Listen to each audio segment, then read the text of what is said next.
আমরা এই ভিডিওটির সাহায্যে শিখব খুব সহজে আপনি কিভাবে একটি ONU এবং রাউটারের জন্য ইউপিএস তৈরি করতে পারেন। এবং অনেকেই বলছিলেন যে ভাইয়া এরকম একটা ইউপিএস তৈরি করে দেখান যেটার ব্যাকআপ টাইম হবে 8 থেকে 10 ঘন্টা। সো আমি যে প্রক্রিয়াটি আপনাদের সাথে শেয়ার করব, আপনারা যদি পুরো ভিডিওটি একটু মনোযোগ সহকারে দেখেন, আই থিঙ্ক আপনারা এর থেকেও বেশি সময়ের ব্যাকআপ টাইমের একটা ইউপিএস নিজেরাই তৈরি করতে পারবেন এবং খুব সহজেই তৈরি করতে পারবেন। আর আমি এই ভিডিওতে দুইটা জিনিস কভার করব। একটা হচ্ছে আমরা 21টা ব্যাটারি দিয়ে এই ধরনের একটি ব্যাটারি প্যাক তৈরি করেছিলাম, এটা কিভাবে তৈরি করতে হয় তার পুরো প্রোগ্রেসটাই আমরা এই ভিডিওতে রাখছি। পাশাপাশি আমার হাতে আপনারা একটা ইউপিএস সার্কিট দেখতে পাচ্ছেন, এটা কিন্তু 0 সেকেন্ড পালসে আপনার যে লোডটা থাকবে বা আপনার ONU এবং রাউটার থাকবে, কারেন্ট চলে গেল সেখানে কোনো রিস্টার্ট নেবে না, অর্থাৎ স্মুথলি 0 সেকেন্ড পালসে চলতে শুরু করবে। তো আমরা এটা দিয়ে হচ্ছে পুরো একটা ইউপিএস ডিজাইন করব। বুঝতে পারছেন ভিডিওটা কিন্তু একটু বেশ বড়সড় হতে পারে, তার জন্য অবশ্যই মনোযোগ সহকারে দেখতে হবে। আর যদি মনোযোগ সহকারে দেখেন, আই থিঙ্ক আপনাদের অনেক বেশি উপকারে আসবে ভিডিওটা। তো আর কথা না বাড়িয়ে আমরা ভিডিওটি শুরু করা যাক। যে ইউপিএসটা ডিজাইন করতে যাচ্ছেন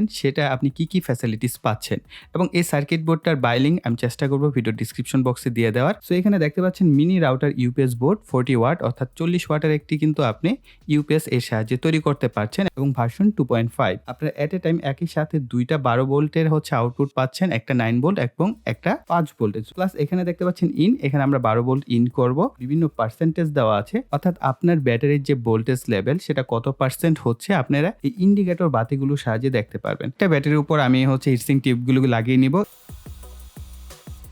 সো এখন কিন্তু ব্যাটারিটা দেখতে একেবারে নতুন ব্যাটারির মতো লাগছে। এখানে হচ্ছে টোটাল 21টা ব্যাটারি যেগুলো আপনারা এখানে দেখতে পাচ্ছেন। সো এগুলোকে এখন আমরা এদের যে হোল্ডার আছে সেখানে প্লেস করব। দেখতে পাচ্ছেন আমার কাছে একটি 12 ভোল্টের ইউপিএস ব্যাটারির যে কেস, সেই কেসটা রয়েছে। তবে এই কেসটা কিন্তু আমি নিজে তৈরি করে নেইনি, আমি দারাজ থেকে কিনে নিয়েছিলাম। এটার দাম আমার কাছে মেবি 323 টাকা রাখা হয়েছিল। এটার মধ্যে দুইটা ব্যাটারি হোল্ডার রয়েছে, প্রোডাক্টের বাইলিং ভিডিও ডিসক্রিপশন বক্সে দিয়ে দিব। এই ব্যাটারি হোল্ডারগুলোর মধ্যে ব্যাটারিগুলোকে প্লেস করব এবং এই ব্যাটারি প্লেসমেন্টটা সবচেয়ে বেশি ইম্পর্টেন্ট। আপনারা অনেকেই বুঝেন না, উল্টাপাল্টা ব্যাটারি প্লেস করেন, এতে করে আপনাদের যে ব্যাটারি প্যাকটা সেটা ঠিকঠাক মতো হয় না। তো অবশ্যই মনোযোগ সহকারে এই অংশটা দেখবেন। 18650 ব্যাটারির এই ধরনের যে অংশটা বা সাইডটা থাকে এটাকে বলা হয় পজিটিভ সাইড, আর যে পাশটা প্লেন থাকে সেটাকে বলা হয় নেগেটিভ সাইড। তো আমরা প্রথমে এই পজিটিভ সাইড ধরে প্রত্যেকটা ব্যাটারিকে এখানে প্লেস করব, অর্থাৎ এই সারি বরাবর প্রত্যেকটা ব্যাটারির পজিটিভ সাইডগুলো উপরের দিকে থাকবে। সো আমি যেভাবে সেট করছি ঠিক একইভাবে আপনারা ব্যাটারিগুলোকে সেট আপ করে নেবেন।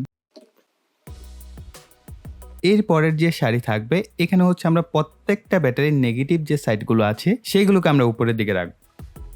এখন আমরা এই বরাবর প্রত্যেকটা স্লটে হচ্ছে ব্যাটারির যে পজিটিভ সাইড আছে সেগুলোকে রেখে আমরা এখানে সাজিয়ে নিব। নিকেল স্ট্রিপ হচ্ছে পরিমাণ মতো কেটে নিব, অর্থাৎ এই বরাবর আমাদের প্রত্যেকটা ব্যাটারিকে শর্ট করতে হবে, প্রত্যেকটা নেগেটিভ ব্যাটারিকে শর্ট করতে হবে এবং এই বরাবর প্রত্যেকটা পজিটিভ ব্যাটারিকে শর্ট করতে হবে। সেই মাপ অনুযায়ী আমি হচ্ছে নিকেল স্ট্রিপগুলোকে প্রথমে কেটে নিব।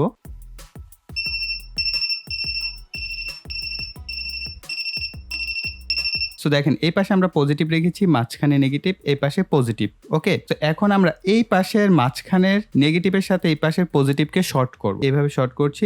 সো যাদের কাছে আসলে স্পট ওয়েল্ডিং নাই তারা আপনারা সরাসরি সোল্ডার করবেন, কিন্তু একই ফরম্যাট অবলম্বন করবেন। সেই প্রথমে এবং লাস্টে দিলেই হয়ে যায়, যেহেতু আমার নিকেল স্ট্রিপগুলো অনেক পাতলা তাই আমি এইভাবে ব্যবহার করব না, আমি প্রত্যেকটা পথের জন্য একটা করে নিকেল স্ট্রিপ আমি এইভাবে হচ্ছে লাগিয়ে নিব। এই ব্যাটারি প্যাকটাকে উল্টো করব, সো আমি এটাকে উল্টো করে দেখাচ্ছি। এখন আমরা জাস্ট আগের মতো করেই একটা ব্যাটারিকে এইভাবে হচ্ছে আমরা নিকেল স্ট্রিপ লাগিয়ে নিব, ঠিক প্রত্যেকটা পজিটিভ আবার এই প্রত্যেকটা নেগেটিভকে একইভাবে আমরা এখন নিকেল স্ট্রিপগুলোকে লাগিয়ে নিচ্ছি। এই দিকে হচ্ছে শর্ট করে নিয়েছিলাম নেগেটিভের সাথে পজিটিভকে, এখন আমরা একইভাবে এই নিচের দিকের এই পজিটিভের সাথে এই নেগেটিভকে শর্ট করে নিব। আমরা বিপরীত পাশে দেখেন এখন আমাদের যে অবস্থায় আছে নিচের দিকে হচ্ছে শর্ট করা, আর এই অবস্থায় আমরা যখন রাখছি নিচের দিকে হচ্ছে এই পাশে আছে, এখন আমরা এই পাশে হচ্ছে শর্ট করে নিব। বিএমএস হিসেবে ব্যবহার করব 3S বিএমএস 40 এম্পিয়ার, সো অর্থাৎ 40 এম্পিয়ারের বিএমএস হচ্ছে এটি। যেহেতু আমরা 21টি ব্যাটারি ব্যবহার করছি এই ক্ষেত্রে অবশ্যই আপনাদেরকে রিকমেন্ড করব 40 এম্পিয়ার বা তার উপরে যে কোনো বিএমএস ব্যবহার করার জন্য। এবং এই বিএমএসটি হচ্ছে 12.6 ভোল্ট ম্যাক্সিমাম হচ্ছে আউটপুট ভোল্টেজ উঠবে। আপনার পিছনে লেখা দেখতে পাচ্ছেন 12.6 ভোল্ট। সো আপনাদের রিকমেন্ড করব অবশ্যই 12.6 ভোল্টের যে বিএমএস গুলো পাওয়া যায় সেগুলো ব্যবহার করা। আর আপনি যদি এখানে খেয়াল করেন বিএমএস এর প্রত্যেকটা ভোল্টেজ লেভেল উল্লেখ করা আছে, প্রথমে 0 ভোল্ট, তারপরে 8.5 12.4 ভোল্ট, তারপরে 12.6 ভোল্ট এবং 4.2 ভোল্ট। প্লাস এবং মাইনাস দুইটা সাইন দেখতে পাচ্ছেন, এটা মূলত আমাদের ইনপুট এবং আউটপুট হিসেবে কাজ করে, দুইটা একত্রেই কাজ করে। সো আমরা এইটাকে এই প্লাস এবং মাইনাস থেকে হচ্ছে দুইটা তারকে সোল্ডার করে নেব, এবং এই ক্ষেত্রে অবশ্যই চেষ্টা করবেন ভালো মানের তার ব্যবহার করার। সো মোটা তারের জন্য আসলে সোল্ডারিং করাটা খুব একটা সুন্দর হয় নাই, তবে মজবুতভাবে লেগেছে। তার মাঝের যে অংশগুলো সেগুলো কেটে ফেলেছি। এখন 4টা টার্মিনাল আছে। এই পাশ ছাড়া আমাদের এই পাশে কিন্তু একটা সিঙ্গেল নেগেটিভ প্রান্ত রয়েছে। এই পাশে কিন্তু আমাদের সিঙ্গেল কোনো নেগেটিভ প্রান্ত নাই। এই পাশে প্রত্যেকটা আমাদের সিঙ্গেল প্রান্ত, এই যে একটা সিঙ্গেল প্রান্ত আছে, এটা কিন্তু পজিটিভ সিঙ্গেল প্রান্ত। ওকে, ঠিক একইভাবে আমাদের এই পাশে একটা নেগেটিভ প্রান্ত আছে। আমরা এই প্রান্তটাকে আমরা মিটারের নেগেটিভ প্রান্তের সাথে কানেক্ট করব, প্রান্তের সাথে ধরবো এবং অন্যান্য প্রান্তের সাথে ধরে ধরে দেখবো ভোল্টেজ কত আছে। এট ফার্স্ট আমরা নেগেটিভের সাথে ধরে যদি আমরা এই প্রান্তে ধরি, তাহলে আমরা এখানে পাচ্ছি 8.2 ভোল্ট। আর আমরা যদি নিচের দিকে ধরি, তাহলে এখানে আমরা পাচ্ছি 4.13, অর্থাৎ এটা আমাদের 4.2 ধরে নিতে হবে। আমাদের এখানে 4.2 ভোল্টের মতো আছে। এর পরের প্রান্তটা আমাদের থাকবে 12.4। ঠিক আছে, এখানে আপনি 12.6 পেতে পারেন, বা 12.7 বা 8ও পেতে পারেন। আবার এই ক্ষেত্রে এরকমও হতে পারে আপনি 11 সামথিং পেতে পারেন, যদি আপনার ব্যাটারিগুলো প্রত্যেকটা ফুল চার্জ করা না থাকে। এই ক্ষেত্রে অবশ্যই একটা বিষয় মাথায় রাখবেন, প্রত্যেকটা ব্যাটারি ফুল চার্জ করে দেন হচ্ছে ব্যাটারি প্যাক তৈরি করবে। আপনি যেই বিএমএসি ব্যবহার করেন না কেন, এটা আপনার ব্যাটারির জন্য অনেক অনেক বেটার পারফর্ম করে। সকল বিএমএস এর কিন্তু এই পিন আউট গুলো একই রকম থাকে না। কোনোটার আমি দেখেছি 8.4 এর জায়গায় হচ্ছে 8.2, ধরেন এখানে হচ্ছে 4.2 আছে, এখানে 8.4। সেই ক্ষেত্রে আপনাকে ক্রস করে কানেকশন করতে হবে। আমি এখন যেভাবে সরাসরি কানেকশন করছি, এভাবে কানেকশন করলে হবে না। আর অবশ্যই মিটার ধরে বুঝে শুনে তারপর বিএমএস এর সাথে কানেকশন করবেন। ভুলভাল কানেকশন করলে আপনার প্যাক ভালো পারফরমেন্স কখনোই করবে না।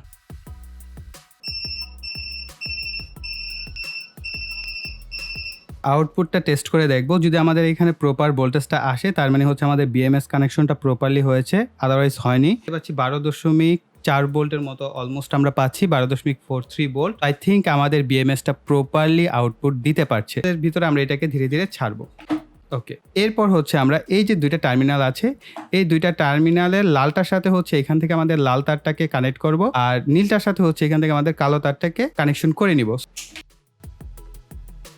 এখন আপনারা বুঝতে পেরেছেন কিভাবে এই ধরনের ব্যাটারি প্যাকগুলো তৈরি করতে হয়। সো আপনারা চাইলে আরো বেশি ব্যাটারি ইনক্লুড করে বড় ধরনের ব্যাটারি প্যাকও কিন্তু তৈরি করতে পারবেন। ব্যাটারি এম্পিয়ার যত বেশি হবে, আপনি ব্যাকআপটা কিন্তু তত বেশি পাবেন। দেখতেই পাচ্ছেন প্যাকের মধ্যে খুব সুন্দরভাবে তারা প্রোডাক্টগুলো দিয়েছে।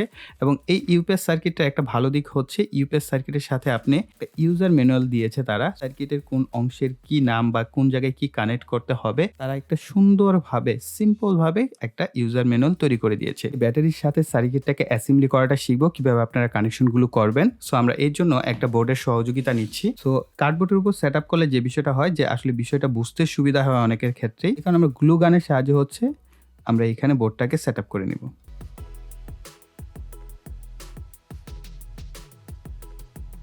কানেক্টর এর সাথেই আসে, অর্থাৎ এই সার্কিট বোর্ডের সাথে আপনাকে দিয়ে দিবে।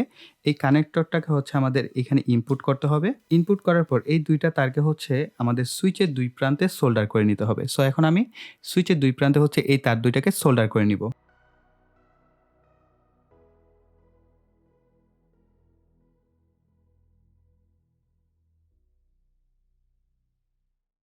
এখানে দুইটা এলিগেটর ক্লিপ ব্যবহার করা হচ্ছে ব্যাটারির সাথে কানেকশন করার জন্য। আমরা এই বোর্ডের দিকে যদি খেয়াল করি, এই কানেক্টরের মধ্যে বি প্লাস এবং বি মাইনাস উল্লেখ করাই আছে। সো আমরা বি প্লাসের সাথে হচ্ছে লাল তারটাকে কানেকশন করব, আর বি মাইনাসের সাথে কালো তারটাকে কানেকশন করে নিব।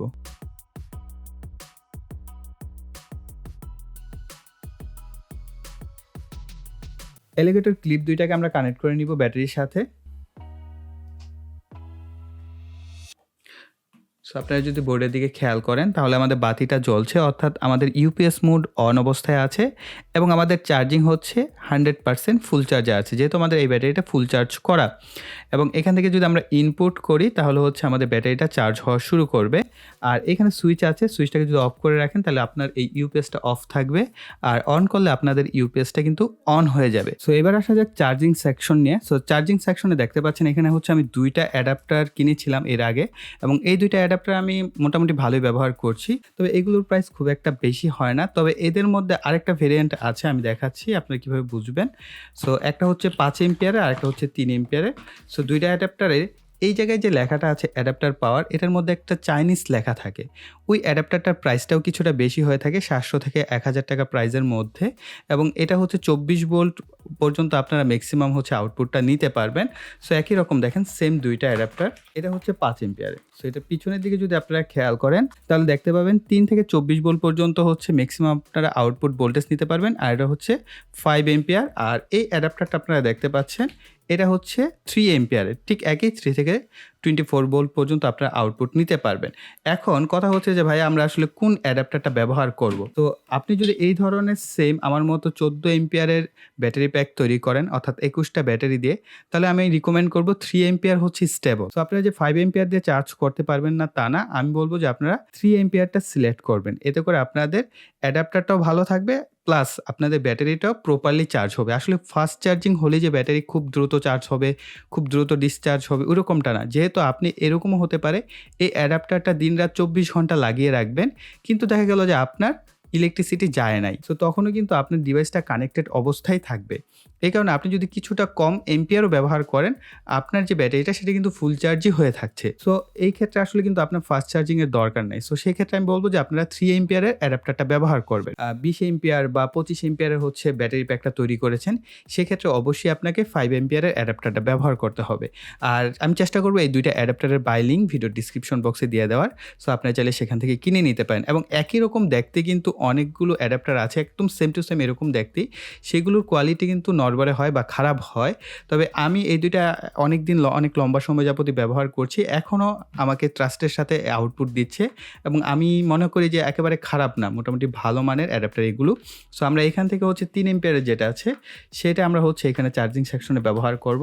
সো আপনি চাইলে 5 এম্পিয়ারও ব্যবহার করতে পারেন। সো আমি 3 এম্পিয়ারেরটা সিলেক্ট করছি। সো এটাকে হচ্ছে আমরা ইনপুট দেই। এইখানে ভোল্টেজটা হচ্ছে আপনার ১২.৬ ভোল্ট সিলেক্ট করবেন। সো এই যে এই নবটা আছে, এই নবটাকে ঘুরিয়ে ১২.৬ ভোল্টে সেট আপ করবেন। এই যে দেখেন ১২.৬ ভোল্টে খুব ইজিলি আপনি সেট আপ করতে পারছেন।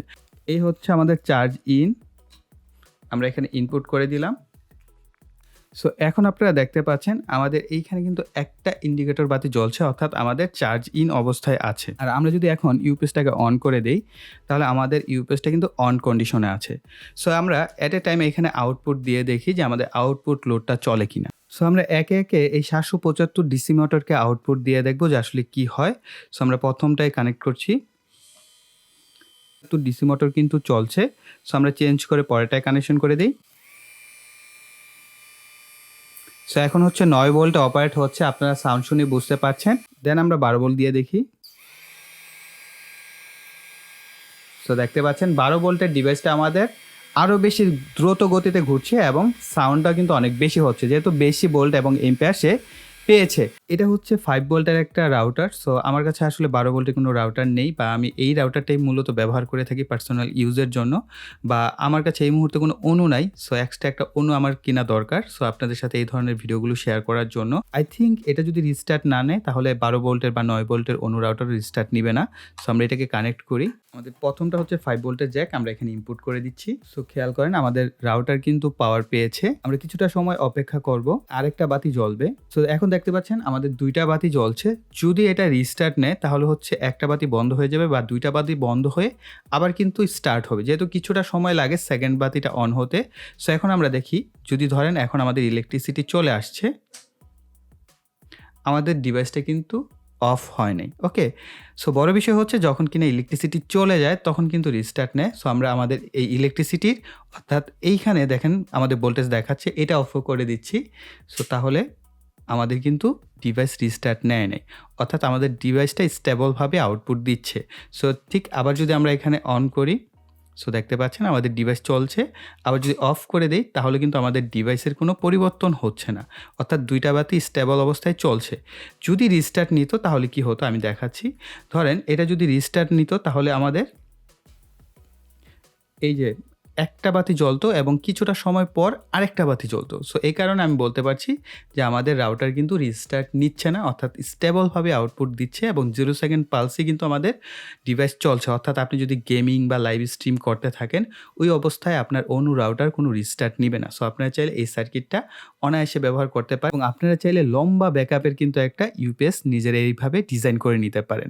আর আপনারা যদি চান যে ভাইয়া আপনি এটা পুরোটাকে একটা ইউপিএস আগে যেভাবে আমরা তৈরি করতাম একটা বক্সের মধ্যে অ্যাসেম্বলি করে কম্প্যাক্ট একটা ডিভাইস। সো ওইটা যদি চান তাহলে অবশ্যই কমেন্ট সেকশনে লিখবেন। তাহলে আমরা পরবর্তী ভিডিওতেই এটার জন্য একটা পিভিসি পাইপ দিয়ে কেটে আমরা একটা বক্স তৈরি করে সেটার মধ্যে পুরো বিষয়টাকে অ্যাসেম্বলি করে সুন্দরভাবে আপনাদের সাথে ডিজাইনটা শেয়ার করব। সো তার জন্য অবশ্যই ভিডিওতে লাইক, কমেন্ট এবং শেয়ার করবেন। আর যারা এখনও চ্যানেলটিকে সাবস্ক্রাইব করেনি, চ্যানেলটিকে সাবস্ক্রাইব করে পাশে বেল বাটনটি অ্যাক্টিভ করে দিবেন পরবর্তী ভিডিওর নোটিফিকেশন পাওয়ার জন্য। সো এই বলে এখানে বিদায় নিব। সকলে ভালো থাকবেন, সুস্থ থাকবেন। টাটা।